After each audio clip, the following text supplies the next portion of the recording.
오늘 이 본문은 이제 우리에게 성전의 청소, 성전 숙정, 혹은 성전 파괴라는 말로 잘 알려져 있는 그런 말씀입니다. 이 본문은 사복음서에 전부 다 나와요. 사복음서에 전부 다 나오는데 특별히 공간복음이라고 말하는 우리 마태, 마가, 누가복음에는 예수님께서 십자가에 달리시기 직전 고난주간 일주일, 그죠? 그러니까 그 중에서도 고난주간 중에서도 이제 월요일, 그죠? 오늘 월요일이잖아요.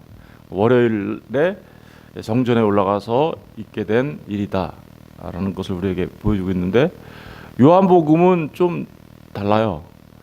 요한복음은 이 성전 숙정 사건은 예수님의 공간복음에서는 예수님의 사역에, 그러니까 십자가 달리시기 바로 직전 그 주간에, 고난 주간에 일어난 사건이라고 우리에게 기자들이 보도하고 있는데, 요한복음은 예수님의 그 사역의 초반기에 일어난 것처럼 기록이 돼요. 그래서 우리가 이런 부분들을 우선 한번 전체 사복음서에 나와 있는 부분들을 한번 읽어보고 어떻게 사복음서에서 이렇게 기록되고 있는지 한번 보도록 하겠습니다. 먼저 마가복음 11장 가서 볼게요. 마가복음 11장. 신약 성경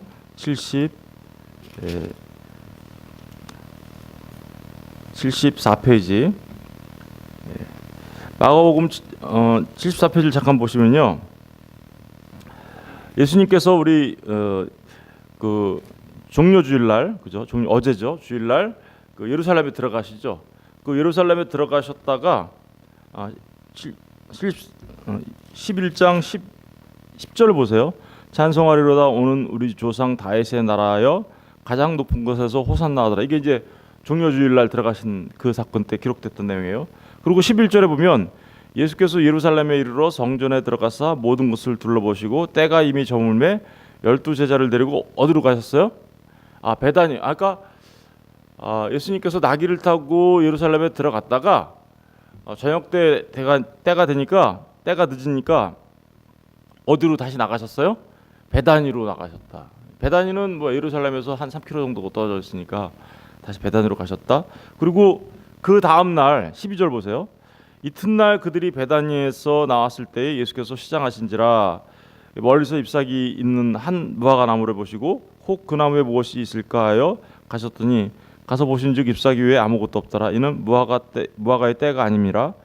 예수께서 나무에게 말씀하여 이르시되 이제부터 영원토록 사람이 내게서 열매를 따먹지 못하시리라 하시니 제자들이 이를 듣더라. 가다가 그 다음 날, 그러니까 그 다음 날이죠. 그러니까 주일날 예루살렘에 들어가셨다가 저녁이 되니까 다시 베다니로 왔다가 하룻밤 베다니에서 묵으시고 그 다음 날에 이제 다시 예루살렘에 들어가시는 거예요. 예루살렘에 들어가시는데 가다 보니까 무화과 나무가 있어요. 그래서 무화과 나무가 있어서 예수님께서 시장하셔서 무화과 나무에서 무엇이 있나 이렇게 봤단 말입니다. 그랬더니 무화과 나무에 열매가 있었어요, 없었어요? 없었어요. 잎사귀만 무성하고. 그러자 예수님이 무화과 나무를 내게서 열매를 따먹지 못하리라 영원토록, 그러면서 이렇게 그 무화과 나무를 저주하는 사건이 있고, 그러고 나서 다시 어떻게 가요? 예루살렘에 들어가신 거예요. 15절을 보시면 그들이 예루살렘에 들어가니라. 그러니까 무슨 얘기인지 아시겠죠? 하룻밤 베다니에 와서 묵으시고 그 다음 날 아침에 예루살렘에 들어가시다가 무화과 나무를 저주하고 들어가셨고, 그 예루살렘에 들어가신 예수님께서 성전으로 가셔서, 그리고 오늘 이 성전 정화 사건이 있게 된 거죠. 순서를 이해하셨죠? 이게 마가복음에는 이렇게 아주 자세하게 기록되어 있어가지고 이 부분. 그러고 나서 성전 정화 사건이 끝난 다음에 20절 보세요. 이 내용을 좀 잘 머릿속에 잘 기억해 주셨으면 좋겠습니다. 20절에 보시면 그들이 아침에 지나갈 때, 그러니까 성전 정화를 하고 나서요 다시 성 밖으로 나왔어요. 다시 베다니로 왔어요. 그리고 그 다음 날 아침에 또 이제 화요일 날 가다가 보니까 무화과 나무가 어떻게 됐어요? 말라 죽었어요. 알겠죠? 그러니까 무화과 나무에 월요일 날 무화과 나무 저주 사건, 성전 정화 사건, 그리고 화요일 날 무화과가 말라 죽은 사건이 이렇게 무화과 나무 사건 사이에 지금 성전 정화 사건이 싹 들어가 있어요. 그죠? 이거 뭐라 그래요? 이런 걸 갖다가 샌드위치 구조로 한다 그랬죠. 같은 내용을 얘기하는 거라 그랬죠. 그래서 마가는 마가는 똑같은 성전 정화를 얘기하고 있는데 지금 이 무화과나무 사건의 그 사이에 넣어놓음으로써 샌드위치 구조를 취함으로써 뭔가를 말하려고 하고 있어요. 또 다른 거를, 그죠? 이제 누가복음으로 잠깐 가서 보겠습니다. 누가복음은 19장입니다.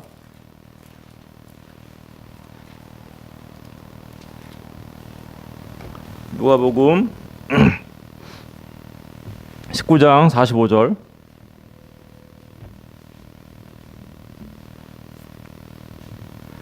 누가복음 19장 45절 보시면 성전에 들어가사 장사하는 자들을 내쫓으시며 그들에게 이르시되 기록된 바 내 집은 기도하는 집이 되리라 하였거늘 너희는 광도의 소굴을 만들었도다 하시니라. 예수께서 날마다 성전에서 가르치시니 대제사장들과 서기관들과 백성의 지도자들이 그를 죽이려고 꾀하되 백성이 다 그에게 귀를 기울여 들으므로 어찌할 방도를 찾지 못하였더라. 누가복음은 성전 이 정화 사건을 마태복음과 거의 유사하게 예루살렘에 올라가신 그 사건과 하룻밤이 지났는지 안 지났는지 잘 모를 정도로 같이 붙여놓고 있죠. 예, 그러니까 예루살렘에 그 나귀를 타고 들어가셨던 예수님의 기사와 성전 정화 사건이 그냥 붙어 있어요. 그러니까 이게 하루가 지나간 건지 안 지나간 건지 잘 모르게 이렇게 마태복음도 그런 방식으로 기록을 했어요. 그래서 거기에도 또 의도가 있죠. 그죠? 어떤 의도가 있는지 우리가 이제 이 구조들을 잘 기억하시면 알 수 있을 것 같고요. 이제 마지막으로 요한복음 가서 보실게요. 요한복음은 2장 13절입니다. 145페이지 신약. 요한복음 2장 13절부터 보시면 유대인의 유월절이 가까운지라 예수께서 예루살렘으로 올라가셨더니 성전 안에서 소와 양과 비둘기 파는 사람들과 돈 바꾸는 사람들이 앉아 있는 것을 보시고 노끈으로 치책을 만드사 양이나 소를 다 성전에서 내쫓으시고 돈 바꾸는 사람들의 돈을 쏟으시며 상을 엎으시고 비둘기 파는 사람들에게 이르시되 이것을 여기서 가져가라 내 아버지의 집으로 장사하는 집을 만들지 말라 하시니 제자들이 성경 말씀에 주의 전을 사모하는 열심히 나를 삼키리라 한 것을 기억하더라. 이에 유대인들이 대답하여 예수께 말하기를 내가 이런 일을 행하니 무슨 표적을 우리에게 보이겠느냐. 예수께서 대답하여 이르시되 너희가 이 성전을 헐라 내가 4월 동안에 일으키리라. 유대인들이 이르되 이 성전은 46년 동안 지었거늘 내가 3일 동안에 일으키겠느냐 하더라. 그러나 예수는 성전된 자기 육체를 가리켜 말씀하신 것이라. 죽은 자 가운데서 살아나신 후에야 제자들이 이 말씀을 하신 것을 기억하고 성경과 예수께서 하신 말씀을 믿었더라. 여기 이 요한복음에 나오는 이 요한복음은 이제 성전 파괴라고 하는 게 더 적당해요. 성전을 청소했다가 아니라 이 성전을 헐어라. 내가 다시 3일 만에 세울게라고 얘기하는 거니까 헐으라는 건 이제 뭐예요? 파괴한다는 얘기잖아요, 그죠? 그러면서 예수님이 자기 자신을 성전으로 얘기하시는 그 내용을 지금 기록하고 있어요. 그 지금 솔로몬 성전 이후에 그리고 솔로몬 성전이 파괴되고 70년 바벨론 포로 사건을 끝내고 돌아와 다시 건축한 성전이 수룹바벨 성전이었어요. 그 성전을 다시 확대해서 건설해서 이루어진 성전이 지금 예수님이 계신 성전인데 그 성전 이름을 우리는 솔로몬의 성전, 수룹바벨 성전 그러고 나서 이거를 다 다시 확대하고 재건축하고 해서 크게 만들었는데 그게 누가 만든 거예요? 헤롯이 만든 거죠. 헤롯은 이스라엘 사람이 아니에요. 이스라엘 사람이 아니라 이두메 사람. 이두메면 어디를 말하는 거예요? 에돔. 에돔은 에돔 사람이에요. 에돔이면 누구의 후예죠? 야곱의 후예가 아니라 누구의 후예요? 에서의 후예예요. 그러니까 정통성이 없어요.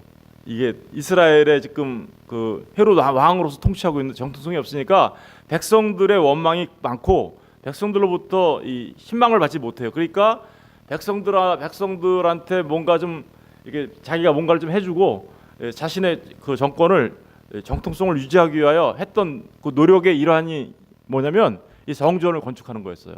그래서 세워진 성전 이름이 뭐냐? 헤롯 성전인데 요한복음 3장에 2장에 보니까 몇 년 동안 지었대요? 예수님이 들어갔던 그 시점에 46년. 그러니까 엄청나게 오랫동안 지금 지은 거죠.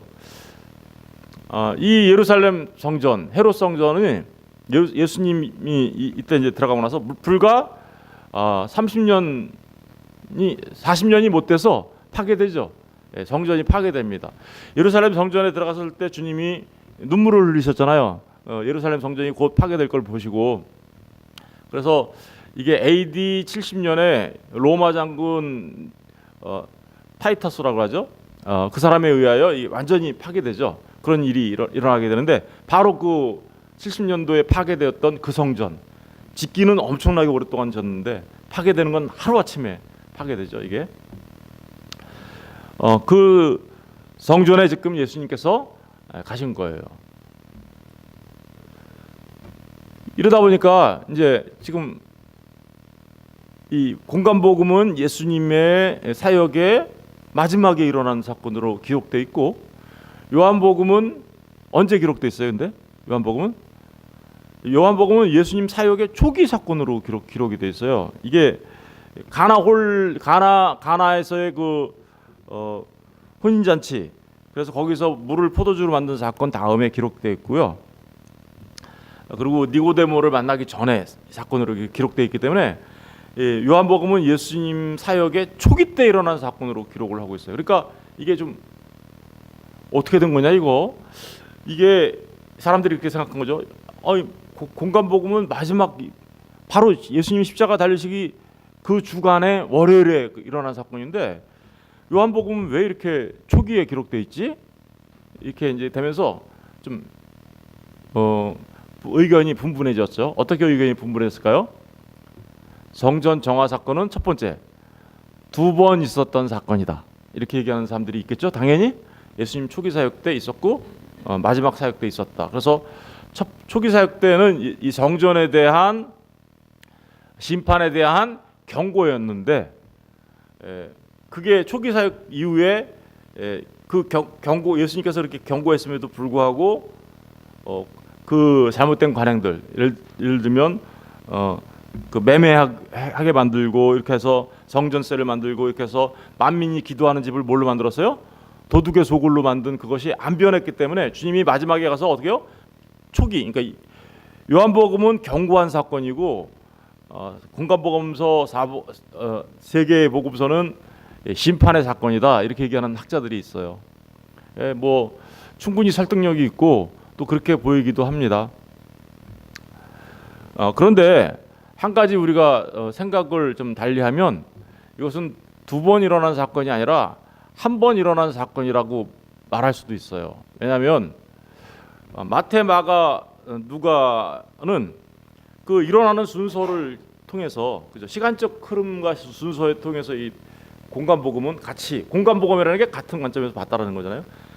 했기 때문에 그 시간적 흐름의 순서에 따라서 기록했으니까 이렇게 예수님 사역의 끝에 나타났는데, 요한복음의 저자인 요한은 시간적 흐름의 순서에 따라서 이 요한복음을 기록한 것이 아니다라고 말하는 거죠. 왜냐하면 요한복음은 사도 요한이 자신이 우리에게 알려주고 싶어하는 그 중요한 신학적 의도와 어떤 목적을 통해서 말하려고 하기 때문에 시간적 순서에 의해서 기록한 것이 아니라 신학적 목적에 따라 기록한 거기 때문에 이거를 예수님의 사역의 초기다, 후기다 이렇게 나눌 것이 아니라 요한복음은 좀 더 다른 관점에서 기록했다. 그렇다면 같은 사건을 다른 관점에서 다른 어떤 신학적 목적을 가지고 기록했기 때문에 이것은 같은 사건인데 기록의 순서가 좀 달라 보이는 것뿐이다라고 말하는 학자들도 많이 있습니다.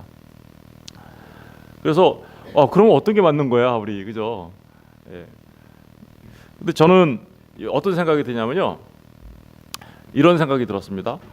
마태, 마가, 누가복음은 분명히 같은 이야기를 하고 있는데 그것의 최종적인 결론이 사실은 알고 보면 뭐냐?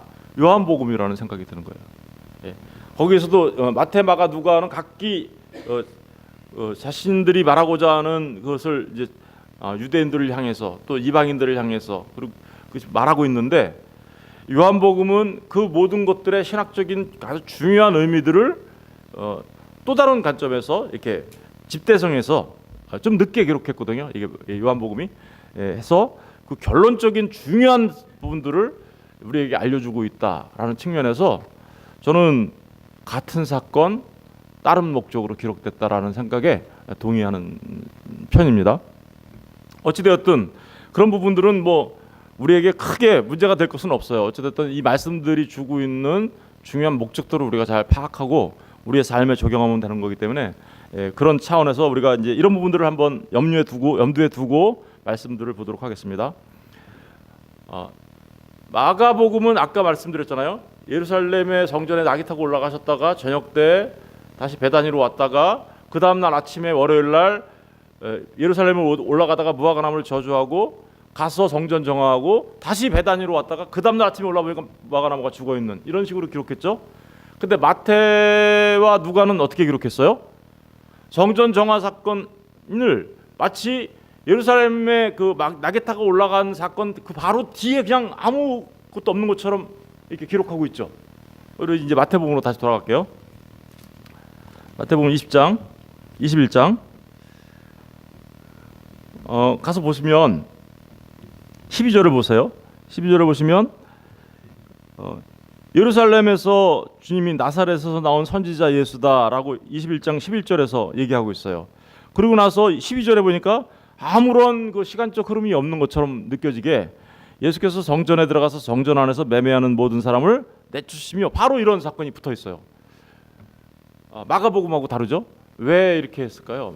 마태는 누가도 이런 방식으로 기록하고 있죠. 왜 이런 식으로 기록을 하고 있을까요? 여러분 잘 생각해 보십시오. 나귀를 타고 예루살렘에 올라가신 예수님은 지금 뭘 나타내고 있는 거였어요?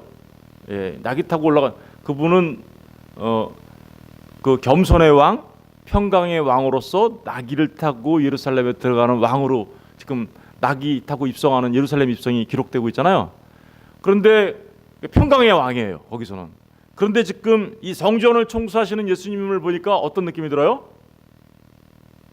그죠? 평강의 왕으로 올라가신 그분이 성전을 바라보시고 나서는 성전이 마치 비둘기를 팔고 돈 바꾸는 자들이 있어서 만민이 기도해야 되는 그 집이 뭐처럼 바뀌었어요? 강도의 구렬로 바뀌어 있잖아요. 그러니까 예수님께서 그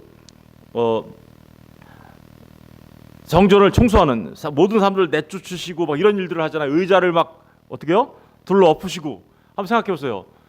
나귀를 타고 올라가신 그 평강의 왕이 예루살렘 성전에 딱 들어가더니 사람들을 막 내쫓아요. 그러더니 막 이 상을 막 장사하는 그 상을 막 다 엎어버려요. 이렇게. 뭐처럼 보이세요?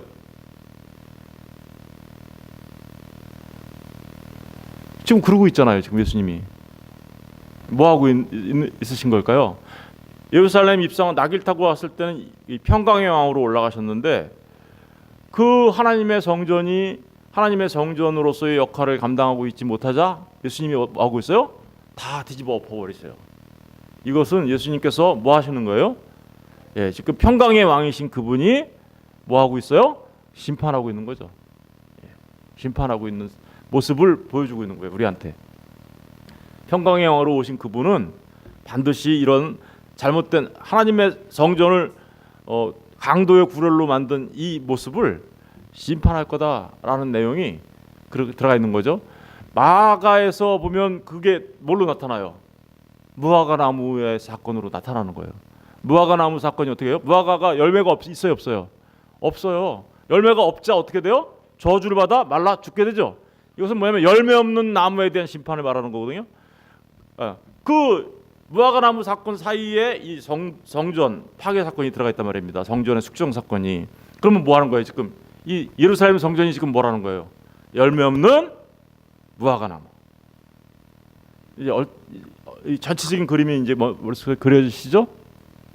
그런 이야기를 그러니까 평강의 왕으로 오신 그분이 지금 뭐 하고 있냐? 성전이 강도의 구렬로 변하자 그분은 그 강도의 구렬로 변한 성전을 지금 청소하고 심판하고 있어요라는 얘기를 하고 있는 거죠. 여러분 이런 모습을 보시면 평강의 왕으로 오신 주님이 지금 이곳 교회에 오시면 어떠실까요? 이게 지금 우리에게 주는 중요한 질문이죠. 교회는 하나님의 성전이라고 얘기하죠, 그죠? 저와 여러분 모두가 하나님의 성전이라고 얘기합니다. 저와 여러분을 찾아오셨어요. 지금 주님이 찾아오셨어요. 그러면 주님이 예루살렘 성전에 가셨을 때 그 하셨던 일들이 오늘날에는 어떨까? 오늘날 우리 개인한테 성전인 우리는 뭐라 그래요? 우리를 성전이라고 하잖아요, 그죠? 우리 성전에 찾아오신 주님이 우리를 뭐라고 얘기할까? 우리 교회는 뭐라고 얘기할까? 한국 교회는 주님이 뭐라고 얘기할까? 이게 우리의 질문의 요점이어야 되는 거죠. 주님이 우리 이 교회를 보고 여전히 눈물을 흘리시며 가서 책상을 뒤엎을까? 아니면 주님께서 이곳이 기도하는 집이라고 얘기하시면서 기뻐하실까? 이 중요한 질문입니다. 저와 여러분 자신들을 한번 돌아보셔야 되는 거죠. 내가 정말 하나님의 성전인데 비둘기 파는 사람이 내 안에 있는 건 아닌지, 아니면 돈 바꾸는 사람들이 내 안에 있는 건 아닌지, 우리 교회 안에 정말 그런 일들이 있는 건 아닌지 돌아봐야 할 일이죠. 이런 부분에 대하여 이제 좀 더 생각을 해볼 텐데요. 정말 중요한 질문입니다. 이 질문은, 그죠? 주님이 지금 오늘 우리 안에 계시죠? 그분이 지금 우리 자신들의 모습을 보면서 뭐라고 하실지, 그런 내용을 지금 우리한테 도전하고 있습니다. 저는 저와 여러분이 정말 성전된 우리 모두가 하나님 만민이 기도하는 집인 것처럼 우리가 기도하는 사람, 그리고 하나님께서 기뻐하시는 하나님의 성전이어야 할 터인데 혹 우리가 강도의 구렬처럼 되어 있는 건 아닌지, 이런 생각을 돌아봐야 되겠죠, 그죠? 이제 내일 좀 더 이 부분에 대해서 자세하게 공부해 보도록 하겠습니다. 오늘은 전체적인 구조를 생각하시면서 과연 나는 지금 예수님이 찾아오시면 성전된, 물론 우리 안에 계시지만 늘 이 말씀에 비추어서 보면 뭐라고 하실까, 어떻게 하실까 생각하는 하루가 되었으면 좋겠습니다. 기도하겠습니다.